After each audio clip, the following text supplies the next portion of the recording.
on our list of the events today, we have the talk by our two distinguished speakers on the topic of human capacity development, SCD, as catalyst for innovation, system development, ASEAN and German perspective.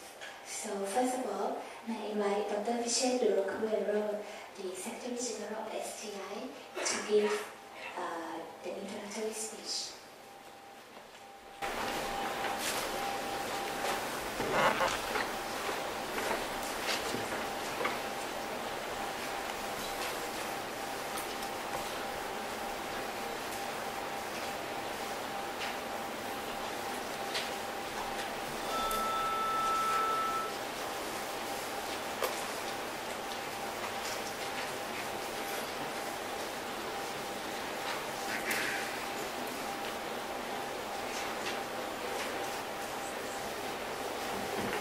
Thank you. I think I have about 15 minutes and about 25 slides.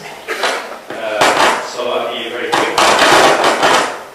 The reason for these 25 slides is because even though this session focuses on human capacity development, but as we know, when we deal with human capacity, we also need to elaborate on the ecosystem of the whole innovation system as well. So there are a lot of linkages, integration that we need to talk about.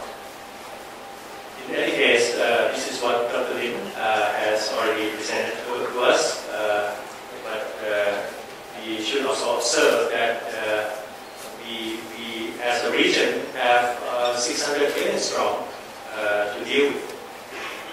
However, as I mentioned earlier, we're not living alone in the ASEAN region. We also have to live with our friends and partners.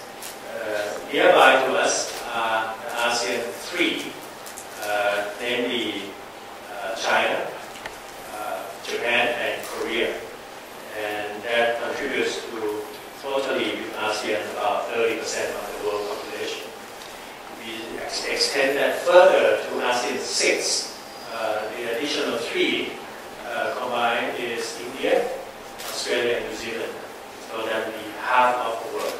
So this is dynamic in terms of size, in terms of critical mass, in terms of population. And if you talk about human capacity development, a lot to be done. Secondly, ADB has done some work with regard to ASEAN in terms of challenges ahead within the ASEAN group.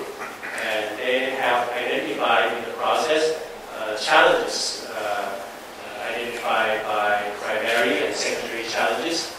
And each country has its own challenges to deal with.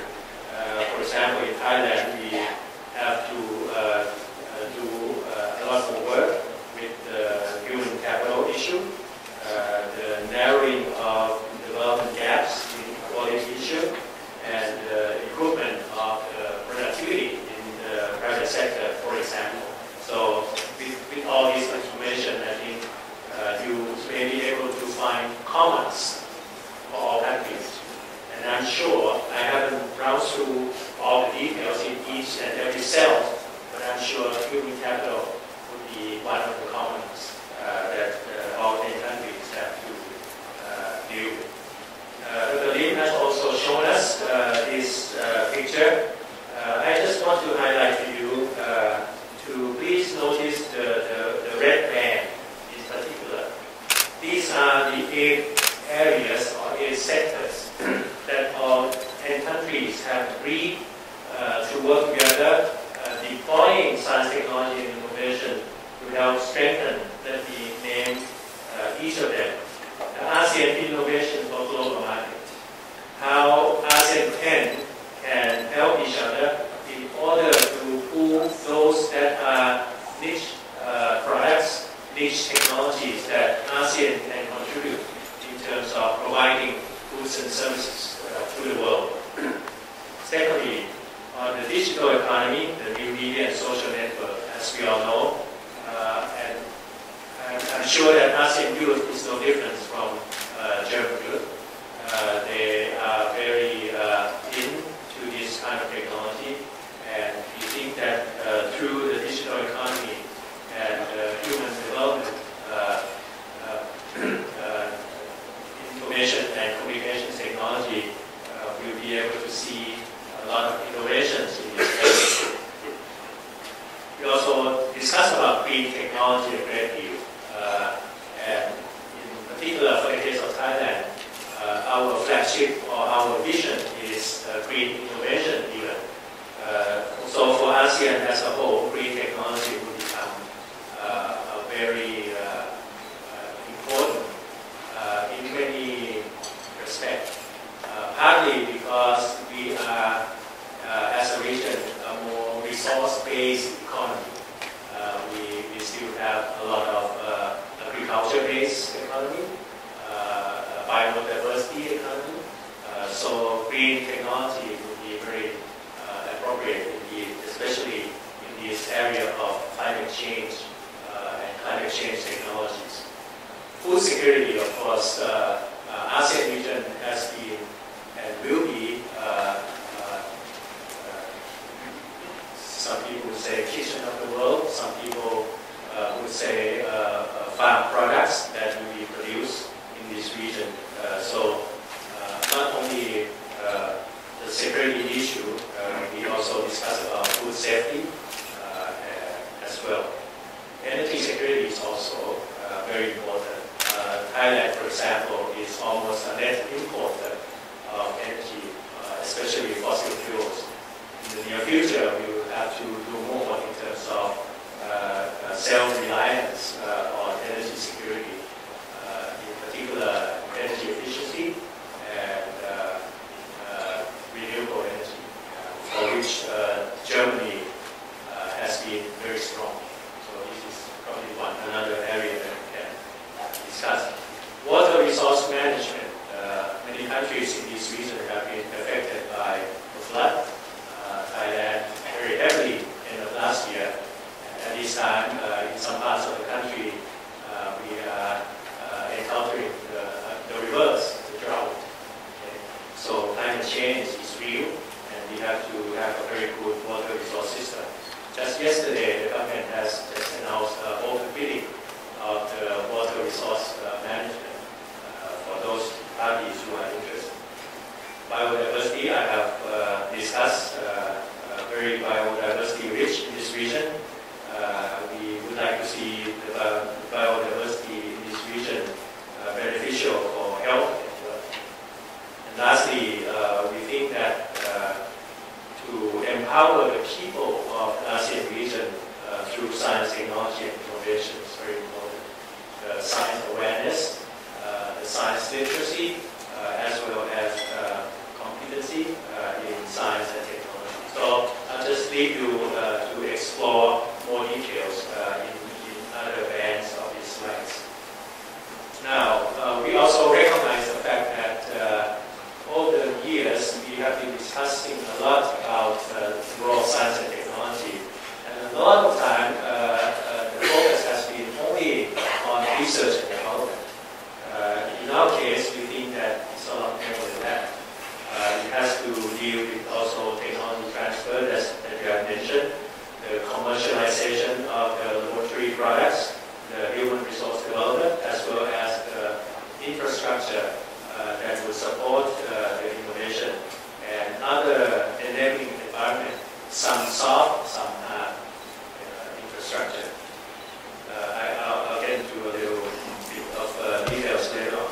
This is just to explain to you that in doing human capacity, we also have to have a good view of the whole framework of the country. This is just a brief introduction to you that the current national science, technology, and innovation policy of Thailand for the next 10 years would be dealing with the role of science, technology, and innovation, not only for the development of the economy or the development of the society, but also to recognize the fact that we will be affected heavily for the next 10 years by the four driving forces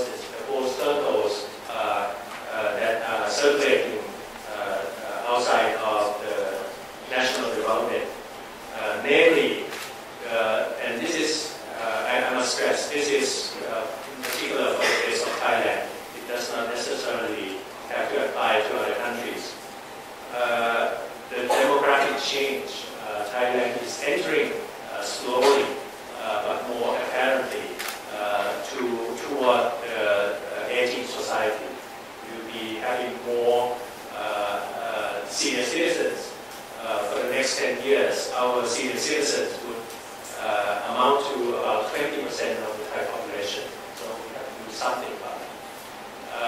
And it's not only the senior citizens that I'll be one of the members, by the way. And we are not just talking about the senior citizens. We also have to talk about the labor force that will be decreasing, and productivity becomes very important. Without productivity increase or productivity improvement, then the country as a whole will have problems. The role of science and technology would have to come in to help productivity improvement of the labor force in the future. And the last portion of the demography is the children.